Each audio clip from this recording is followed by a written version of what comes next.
আলুর উৎসব দীপাবলি। আলুর উৎসবকে উদযাপন করতে বাজারে চারিদিকে ভরে উঠেছে বৈদ্যুতিক লাইট। লামডিংয়ের বাজারও ভরে উঠেছে মাটির প্রদীপে। বিভিন্ন ধরনের রং বেরঙের প্রদীপের পসরা নিয়ে বসেছেন ব্যবসায়ীরা, কিন্তু বাদ সাধছে মূল্য বৃদ্ধি।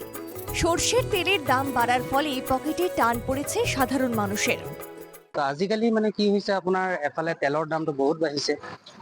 ২ নম্বৰ কথা হ'ল আজিকালি ইলেক্ট্ৰিকেল আইটেম যেনেকে বহুত ধৰণৰ লাইটিং আহিছে, সেইটো কাৰণে আমাৰ দোকানৰ অৱস্থা অলপ বেয়া হৈ আছে।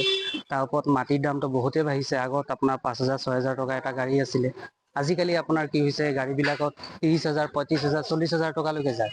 তাৰ ওপৰত কথাখিনি কি হ'ল, আজিকালি আগত যেটো ট্ৰেডিশনত মাটিৰ কাম কৰা মানুহখিনি আছিলে, আজিকালি কি হৈছে অলপ কনভাৰ্ট হৈ নতুন কিবা কামত আৰম্ভ জড়িত হৈছে, যেটো কাৰণে কি হৈছে মাটিৰ কাম কৰা মানুহখিনি অলপ কমি হৈছে।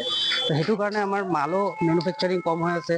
তাৰ ওপৰত কি হৈছে আপোনাৰ এই লাইটিং এইবোৰৰ কাৰণে আমাৰ অলপ ব্যৱসায়ত অলপ দিগদাৰি হৈ আছে, যেটো কাৰণে আজিকালি বিক্ৰী বাৰ্তা অলপ কমি আছে। স্বাভাবিকভাবেই চাহিদাও কমেছে তেলের প্রদীপে। তার জায়গা দখল করে নিয়েছে রং বেরঙের বৈদ্যুতিক আলো। তাতে পরিবেশ দূষণও কমে। আর যতক্ষণ ইচ্ছে আলো জ্বালানো যায়। মেসিরও পাওয়া যায় না, তারপরে জিনিসেরও দাম বেশি, আর মেটেরিয়ালসের দাম বেশি, তারপর ভাঙে আয়না পুষায় না, এই জন্য এগুলি এখন কম তৈরি করা হয়।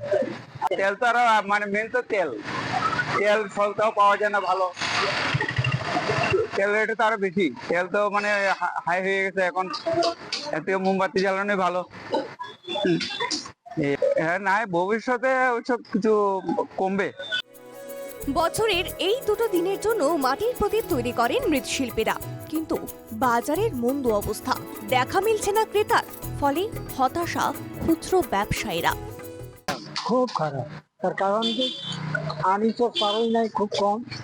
আর আমি এরকম একটা জায়গা, কোনো ইন্ডাস্ট্রি নাই, কোনো কিছুই নাই, যার ফলে সবারই পকেট খুবই ঠান্ডা। মানুষ যে অ্যাক্সিডেন্ট যে করবো বা খরচ যে করবো, তার কামাই থাকতে পারবো।